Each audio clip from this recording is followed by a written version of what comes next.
NCIL. I'm James Shirley, and I'm recording a message about violence and abuse. I'm from the Diversity and Mental Health Committee. I have autism, bipolar, and on a personal note, I'm Jewish, which is why I'm on the Diversity Committee, and I work as a truck driver. And I was going to begin by sharing some personal experiences I've had, and then I'll talk more broadly about how violence and abuse affects the disability community in general. So, for a long time, I've been verbally harassed for my disability, and then when I got to be older, I experienced discrimination in college. I had a professor force me into counseling because he said I smiled in his class, and so I got a letter in my mailbox saying that I needed to go to counseling or else I could be expelled. And he never talked to me about this. And then later in 2014, I was arrested by the police in East Pittsburgh, and they profiled me for being on drugs because of the way that I talk, my facial expressions. Then I had been profiled by police after that a couple times, although they did not arrest me. I also had co-workers accuse me of being high, and later in 2018 I actually had a school, the Watson Institute, here in Sewickley, Pennsylvania, which is a school that's designed for children with autism and other disabilities. And these teachers one time accused me of causing an accident. I was a school bus driver taking kids to this school, and there was no accident at all. I had to get my manager to clear that. And then a few weeks later, they accused me of being on drugs. And I was not. I had to get that cleared, my manager.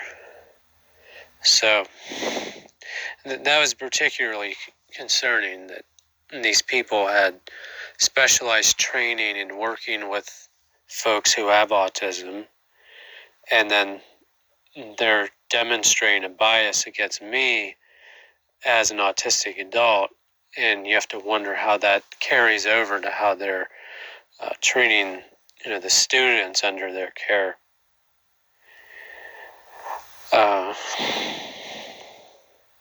So now I'll move on to how, as a society, disabled people are treated in general. I'm sure as many of us know that even when ADA compliance is followed, such as the lengths and measurements for doors, they're designed to enable folks with wheelchairs to pass through, that they're often not wide enough for many of the wheelchairs, such as the electric wheelchair, which is larger than that some people need. And around here where I live in the city, many of the sidewalks are not ADA compliant. The porches stick out too far to leave room for wheelchair, or there might be a sinkhole on the sidewalk in between where the porch is and the walking path so that the wheelchair would flip over if someone tried to use that sidewalk. And many nonprofits don't have to comply with ADA, at least not fully. Like most churches are not providing ASL translation or Braille. So I think that's something that should change, that any incorporated institution should be required to have Braille, ASL, subtitles, or some kind of accommodation available when it's needed, or else they'd have to give up their tax exemption. And I think there need to be more random inspections by ADA compliance officers of schools, because these things are happening. Like I mentioned, the Watson Institute, or as many of you probably heard it, that Inova school in California, where an autistic student was restrained over 77 times in the course of a few months. And again, that was a school that was specially designed for autistic children. And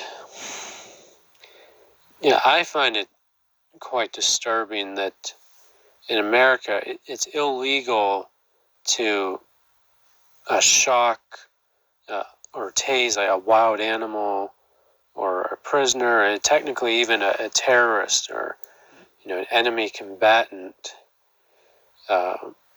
in a military prison is not supposed to be tortured or electrocuted under the Geneva Convention, but it's still perfectly legal to shock an infant. And there are babies under a year old that are electrocuted in our country, in I think about 17 states. It's still legal to involuntarily shock people, really for no apparent reason. In the case of an infant, I don't know how you would even tell at that young of an age how they would be mentally ill at that point.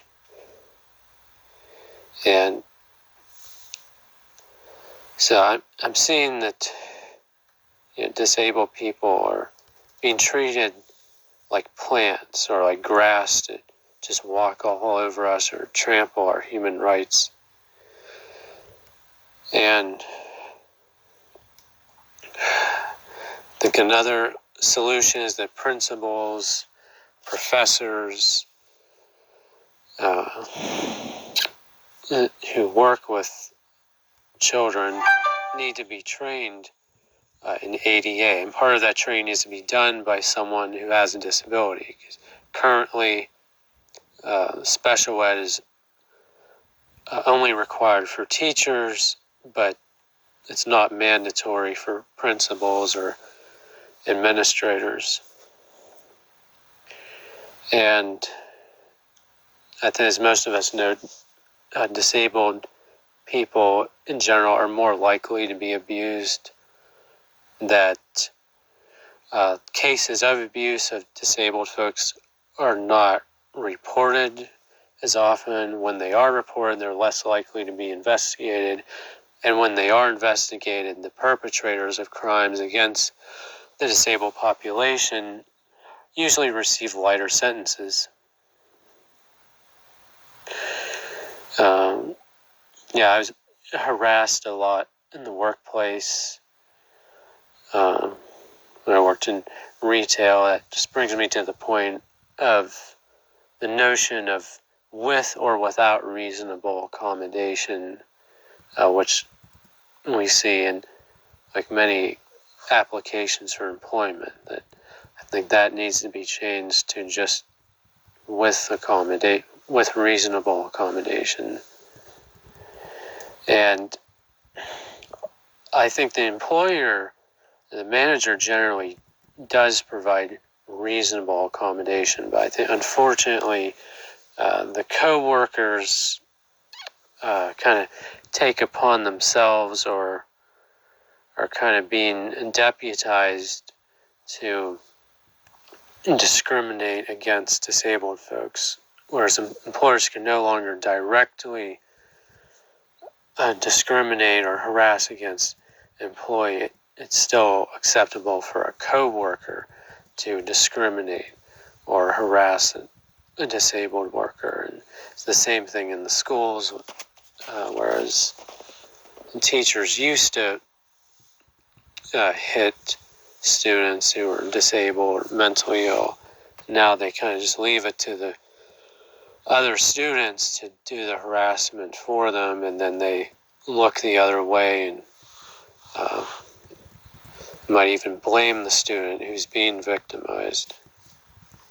And so I think a solution to that is placing audio-equipped video cameras in all classrooms, hallways, and making that available to parents and the general public that lives in the district.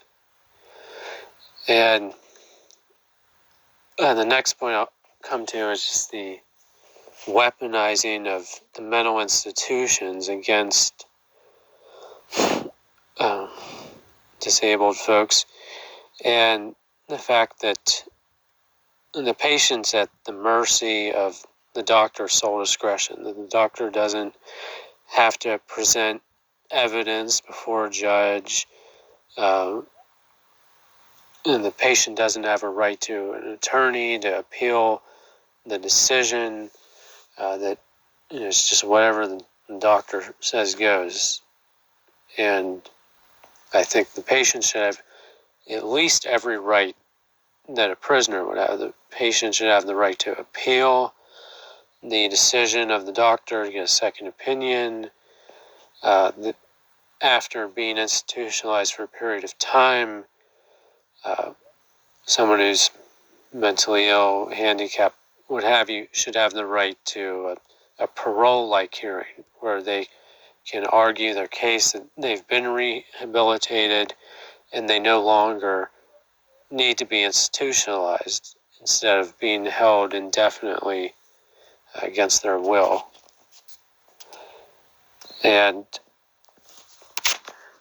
another problem with these state institutions, at times the civil rights of patients are violated when they're kept at these places because, in my experience, there was no chaplain or religious service. I was denied my right of religious freedom. And I think essentially the involuntary commitment of the mentally ill is violation of our Fourth Amendment right of an unreasonable search and seizure. It's certainly an invasion of privacy, and it's basically Orwellian in punishing someone for thought crime simply because they think differently than others, and trying to micromanage their thoughts. I think that again goes back to the First Amendment, that with religious freedom, we're supposed to be allowed to believe, think, or feel anything that we want, even if what we're thinking or feeling is different than what the majority is thinking or feeling. So, as the DSM-5 says, that mental illness and even disability to an extent is a social construction that's created by the majority. And I think it's about time that we as a disabled community, mentally ill community, stop apologizing for who we are, defending ourselves, and even go so far as to not only deny